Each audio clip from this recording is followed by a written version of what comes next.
व्याकुल हृदयों में सुलग उठी है जो चिनगारी, अमर आग है, अमर आग है। न भीतो मरणादस्मि केवलम दूषितो यशः। भगवान राम ने कहा था, मैं मृत्यु से नहीं डरता, अगर डरता हूं तो बदनामी से डरता हूं, लोकापवाद से डरता हूं। गीत नया गाता, गीत नया। नमस्कार, स्पेशल रिपोर्ट में आपका स्वागत है। मैं हूं राजेश कुमार।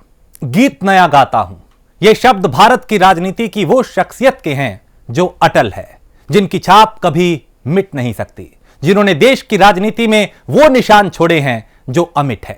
आज अटल जयंती पर विशेष इस कार्यक्रम में अटल बिहारी वाजपेयी के जीवन को, उनकी कुछ कविताओं और उनके कुछ जानी पहचानी वाणियों के साथ प्राइम न्यूज पर अगले आधे घंटे में आपको हम वो तस्वीरें दिखाएंगे जिससे आप शायद अब तक नहीं देख पाए होंगे। तो बने रहिए प्राइम न्यूज के साथ।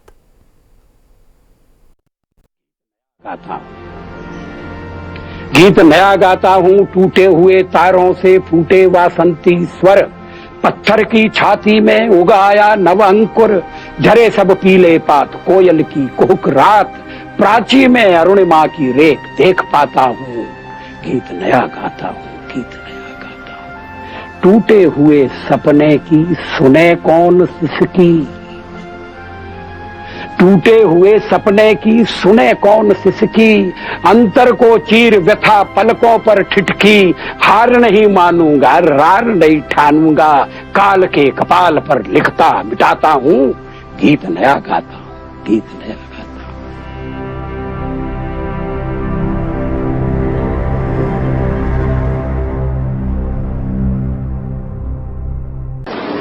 एक नहीं दो नहीं करो 20 समझौते जो पाकिस्तान से कहा गया है। एक नहीं दो नहीं करो 20 समझौते, पर स्वतंत्र भारत का मस्तक नहीं झुकेगा। अगणित बलिदानों से अर्जित यह स्वतंत्रता, अगणित बलिदानों से अर्जित यह स्वतंत्रता, शिव स्वेद शोणित से सिंचित यह स्वतंत्रता, त्याग तेज तप बल से रक्षित यह स्वतंत्रता, दुखी मनुजता के हित अर्पित यह स्वतंत्रता। इसे मिटाने की साजिश करने वालों से कह दो चिनगारी का खेल बुरा होता है।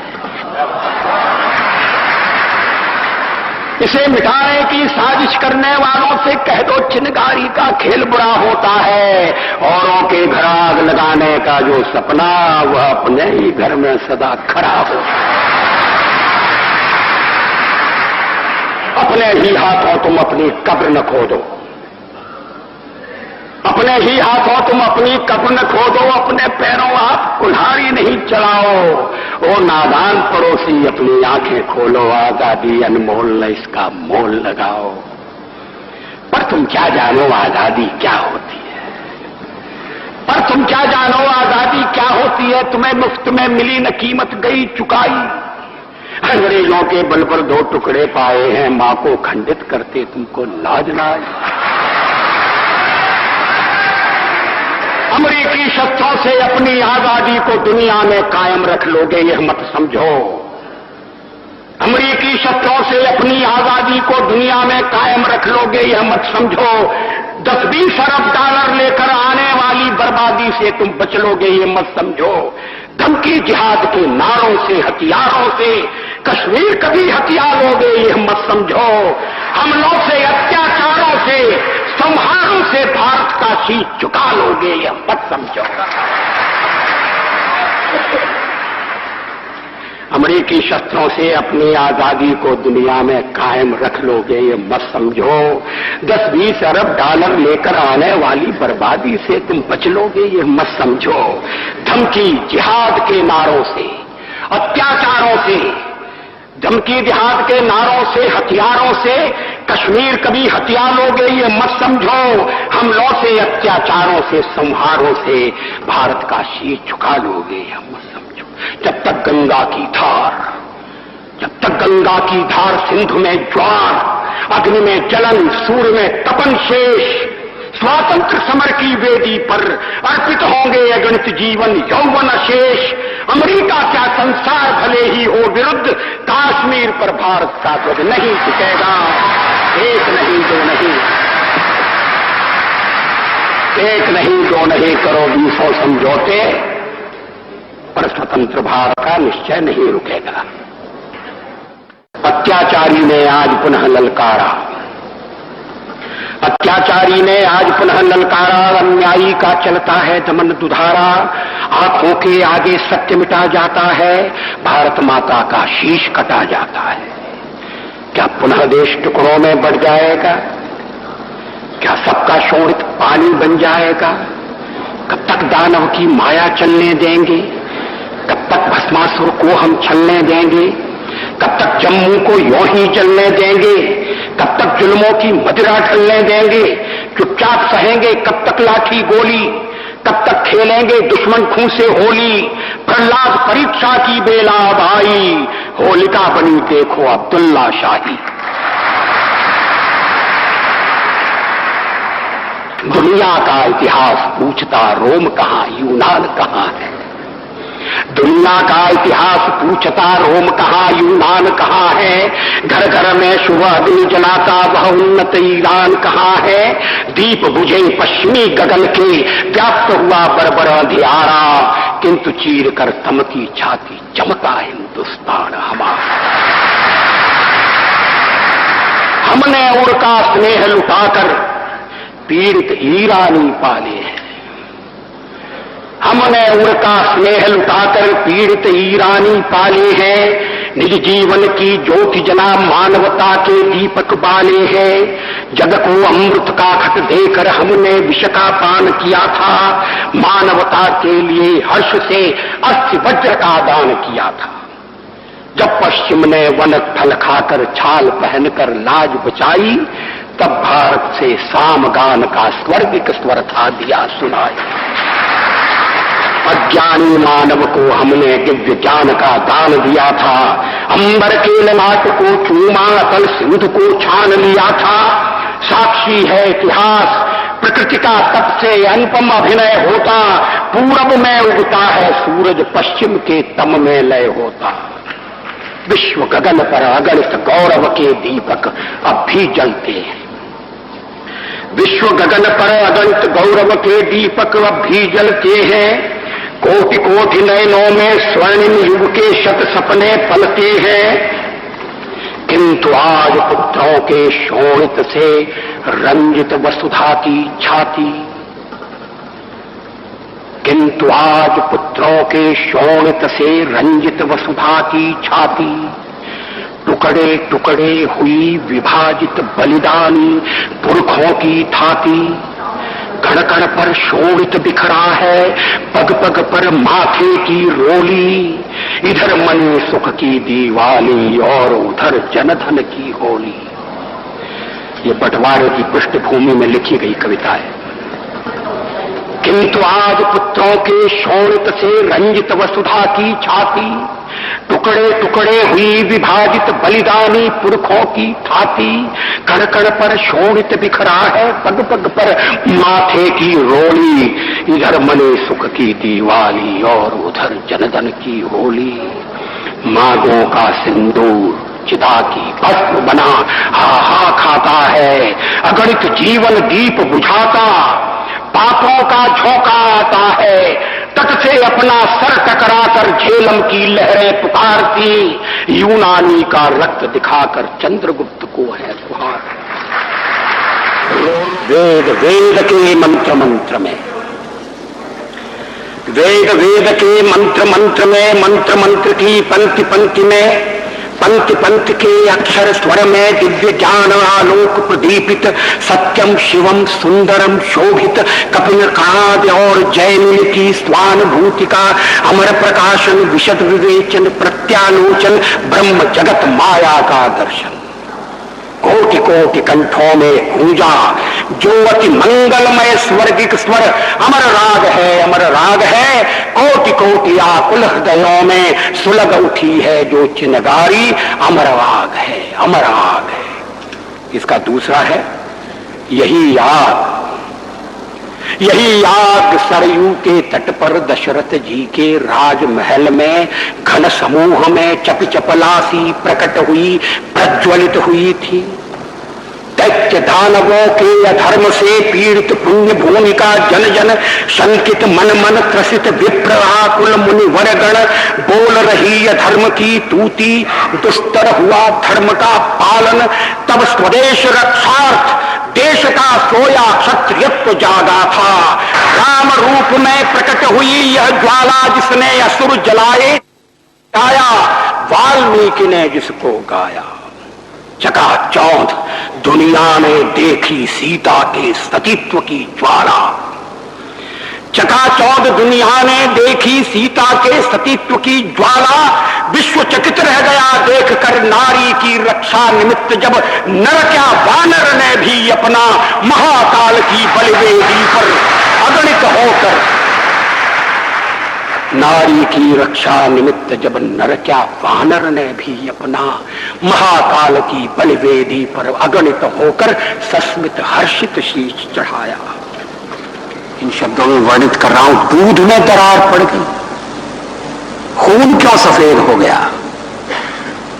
खून क्यों सफेद हो गया भेद में अभेद खो गया बट गए शहीद गीत कट गए कलेजे में कटार कट गई दूध में दरार पड़ गई खेतों में बारूदी गंध टूट गए नानक के छंद खेतों में बारूदी गंध टूट गए नानक के छंद सतलुज सहम उठी व्यतीत सी वितस्ता है बसंत से बहार झड़ गई दूध में दरार पड़ गई अपनी ही छाया से वैर अपनी ही छाया से वैर गले लगने लगे हैं गैर खुदकुशी का रास्ता तुम्हें वतन का वास्ता बात बनाए बिगड़ गई दूध में दरार पड़ गई मौत से ठन गई जूझने का मेरा कोई इरादा न था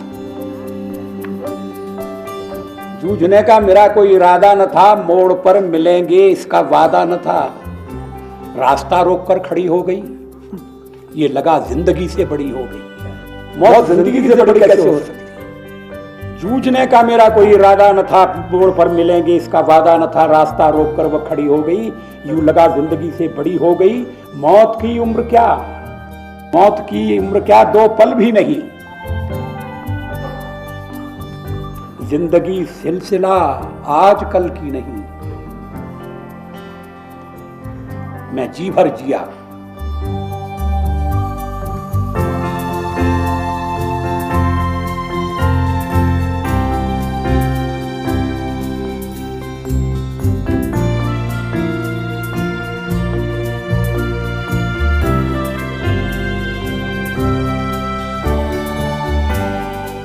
मैं मन से मरूं देखिए कवि का मन मैं जी भर जिया मैं मन से मरूं लौट कर आऊंगा कूच से क्यों डरूं तू दबे पांव चोरी छिपे से ना सामने वार कर फिर मुझे आजमा मौत से बेखबर जिंदगी का सफर शाम हर सुरमई रात बंसी का स्वर बात ऐसी नहीं कि कोई गम ही नहीं बात ऐसी नहीं कि कोई गम ही नहीं दर्द अपने पराये कुछ कम भी नहीं प्यार इतना परायों से मुझको मिला ना अपनों से बाकी है कोई गिला हर चुनौती से 2 हाथ मैंने किए आंधियों में जलाए हैं पुष्टे दिए रास्ता रोककर खड़ी हो गई ये लगा जिंदगी से बड़ी हो गई मौत जिंदगी से बड़ी कैसे हो सकती तो कविताओं से अलग अटल बिहारी वाजपेयी के भाषण उनकी वाणी उनके विचार भी बहुत असरदार थे और संसद के पटल पर कहीं उनकी बात हो या मंच से जनता के लिए दिए उनके बयान अटल बिहारी वाजपेयी ने हमेशा पूरी मुखरता के साथ अपनी बात रखी है। अटल बिहारी के ऐसे ही कुछ अटल बयानों को आप सुनिए। हमने जयप्रकाश जी के अधूरे काम को पूरा करने का व्रत लिया। मैंने आपसे निवेदन किया हम राजनीति को कुछ मूल्यों पर आधारित करना चाहते हैं। राजनीति केवल कुर्सी का खेल नहीं रहना चाहिए। लेकिन पिछले कुछ वर्षों से कपास पैदा करने वाले किसान परेशान हैं, मगर कपड़े की कीमत 3 गुना बढ़ी। जूट का दाम तो सरकार ने ऐसा तय किया है कि जो जूट की पैदावार की लागत से भी कम है, सरकार दाम तय करती है मगर खरीदने का इंतजाम नहीं करती। छोटे किसान को जल्दी बेचना पड़ता है, वो घर में रख नहीं सकता, औने पौने मूल्य पर बेचता है, शोषण का शिकार होता है। इसलिए किसान बिगड़ रहे हैं, किसान न्याय पाने के लिए लड़ रहे हैं। मैं सरकार को चेतावनी देना चाहता हूं, दमन के तरीके छोड़ दीजिए, डराने की कोशिश मत करिए। किसान डरने वाला नहीं है। हम किसानों के आंदोलन का दलीय राजनीति के लिए उपयोग करना नहीं चाहते, लेकिन हम किसानों की उचित मांग का समर्थन करते हैं। और अगर सरकार दमन करेगी, कानून का दुरुपयोग करेगी, शांतिपूर्ण आंदोलन को दबाने की कोशिश करेगी, तो किसानों के संघर्ष में कूदने में हम संकोच नहीं करेंगे। हम उनके साथ कंधे से कंधा लगाकर खड़े रहेंगे। जितने लोग मैदान में लड़ रहे थे उससे ज्यादा लोग मैदान के बाहर खड़े होकर तमाशा देख रहे थे, लड़ाई का परिणाम सुनने की प्रतीक्षा कर रहे थे।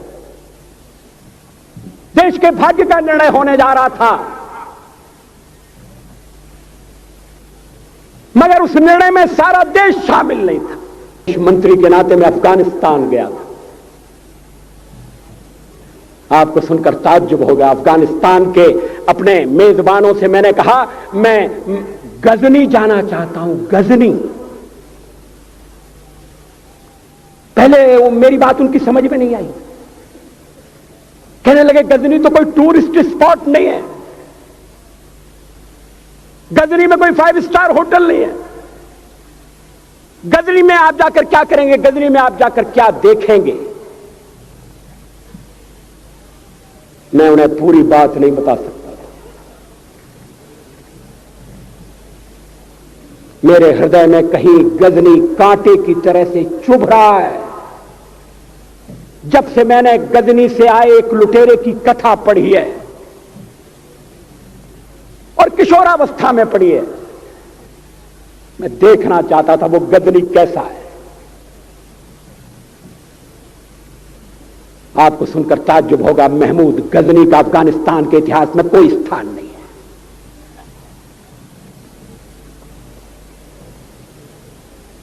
गजनी छोटी सी जगह है, छोटा सा गांव है।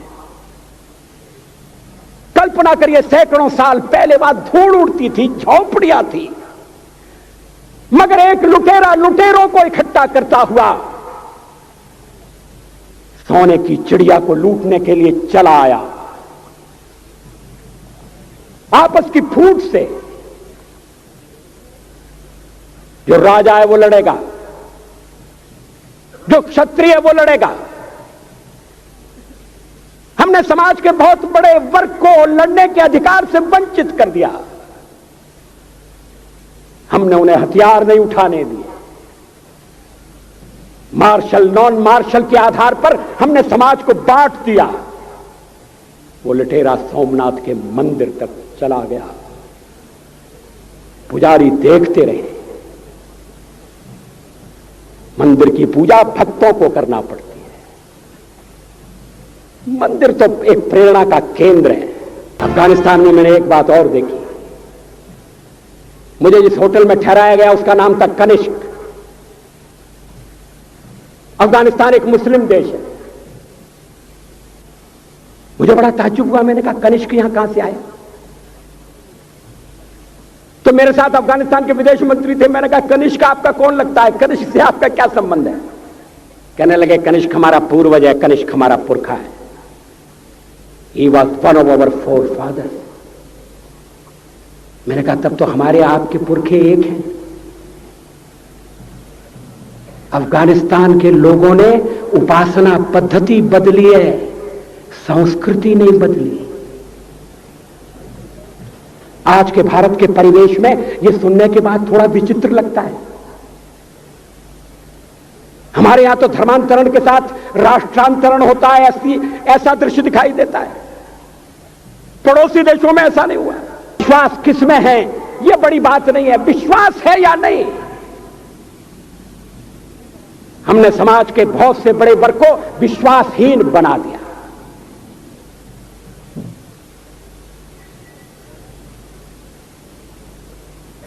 लोगों ने हथियार नहीं उठाए, वेद पढ़ने के दरवाजे बंद कर दिए। इसलिए हम पादाक्रांत हुए। एक विदेशी आए, कहने लगे राम जन्मभूमि का क्या झगड़ा है। हमने कहा इस पर विवाद हो रहा है कि श्री राम कहां पैदा हुए थे, और जहां पैदा हुए थे वो स्थान उनके मंदिर के लिए प्रयुक्त किया जाए या न किया जाए। वो इंडोनेशिया से आए थे, वो मुसलमान है।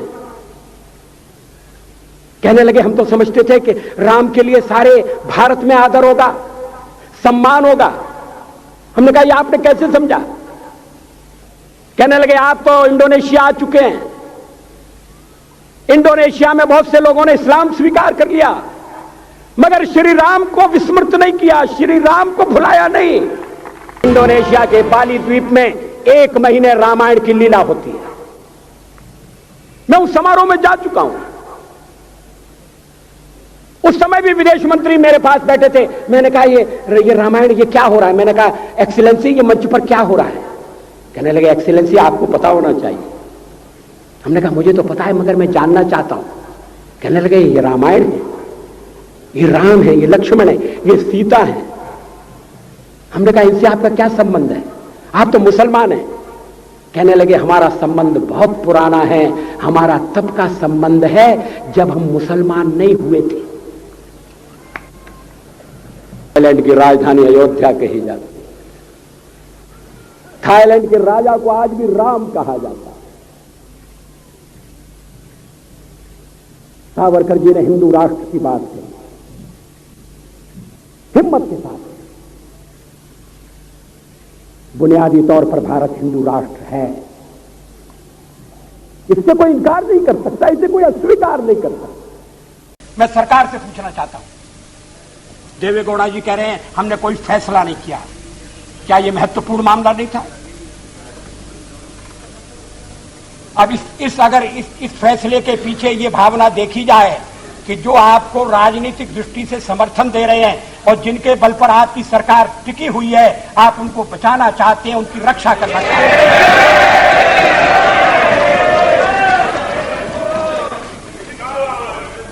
मुझे इस सवाल का उत्तर चाहिए।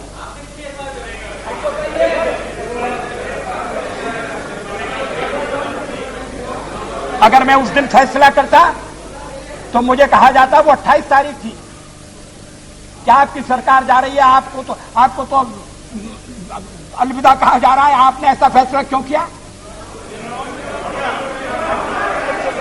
मगर अब मैं तो सरकार में नहीं हूं। अब मुझे जवाब चाहिए। यूरिया के घोटाले में जो तथ्य सामने आए हैं वो तो चौंकाने वाले। 5 साल हम घोटालों से जूझते रहे, एक के बाद एक घोटाला उजागर होता रहा। भ्रष्टाचार चुनाव में प्रमुख मुद्दा था। कांग्रेस पार्टी को भारी पराजय का सामना करना पड़ा, मगर किसी ने कल्पना की थी कि जब चुनाव हो जाएंगे, नई सरकार बनेगी, तो अब तक के घोटालों से सबसे बड़ा घोटाला यूरिया घोटाले के रूप में सामने आ जाएगा।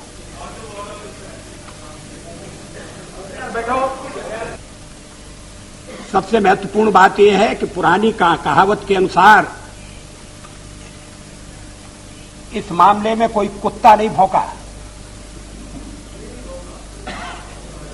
अगर पहरा देने वाला कुत्ता न भौंके तो समझना चाहिए कि वो चोरों को जानता है और शामिल है। एक बोफोर्स के घोटाले की बड़ी चर्चा हुई है और एक हवाला की भी बड़ी चर्चा हुई है, लेकिन दोनों घोटालों में जो धनराशि है वो अगर जोड़ भी ली जाए तो ये यूरिया घोटाला उन दोनों को भी मात कर देता है, उनसे पार चला जाता है। देश को यूरिया की जरूरत है। कल बरनाला साहब यूरिया की कमी की सदन में शिकायत कर रहे थे। यूरिया की कमी है, इसलिए यूरिया मंगाया जाए, इस परिस्थिति का लाभ उठाकर यह घोटाला किया गया। और इस घोटाले की सबसे बड़ी विशेषता यह है कि कोई मिडिलमैन नहीं है। स्विस बैंक में सीधा धन जमा किया गया, सरकार की ओर से जमा किया गया और पूरे का पूरा धन, पूरे की पूरी धनराशि गायब हो गई, अंतर्ध्यान हो गई।